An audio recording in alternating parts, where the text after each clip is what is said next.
The area is seeing an upswing of fentanyl pills being made by drug dealers and sold on our streets. The consequences are deadly. It's already adding to a severe problem that's been plaguing virtually every city in America. We start tonight with a Baton Rouge mom who lost 3 children to drug overdoses. This is Matthew. This is my beautiful daughter Danielle. And this is my handsome son Sean. Baton Rouge mother Pamela Rivas lost 3 children to drug overdoses. 2 died from fentanyl overdoses just 3 weeks apart. I describe it as a shattering of my heart. Like literally my heart shattered into millions of pieces with each of their deaths. All right, guys, have a great day. God bless you. Rivas showed us this video her son Sean made just a few days before his death. It's become a form of comfort now. You're never the same after you lose a child. It just changes you. The DEA says in 2022, 110,000 Americans lost their lives due to drug overdoses. 70% of those were due to fentanyl and other synthetic opioids. Fentanyl is the most dangerous drug threat the United States has ever faced. According to the East Baton Rouge Coroner's Office, in 2013, there were no reported fentanyl overdose deaths.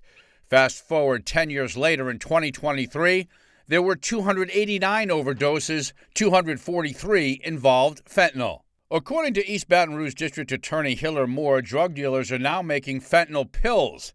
Pills no longer safe unless they come from the pharmacy. We are also now in Baton Rouge seeing more and more of pressed fentanyl pills.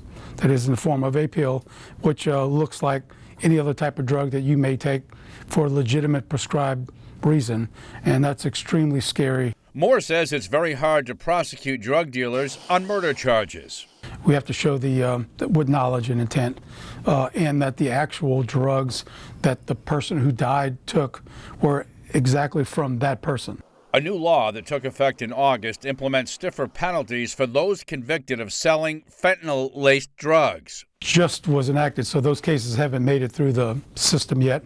So, no, I do believe that it will have a big impact for us. Community activists like Tanja Miles are trying to help. She takes to the streets every other week, passing out Narcan and educating the public about the dangers of fentanyl. They think they're getting marijuana, they think they're getting coke, they think they're getting, whatever drug of their choice, and it's being laced with fentanyl. Ain't nobody safe. Everything could be potentially laced with fentanyl. It just makes me sad because I miss them every day.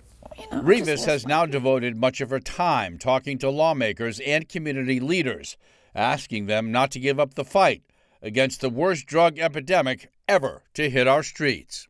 Take my story and the deaths of my children and bring something good from the ashes of their deaths to stop this from happening to anyone else. Now, if you're suffering from addiction and need help, we have some resources for you. Go to our website, brproud.com, and click on this story. In the studio, I'm John Rapolo.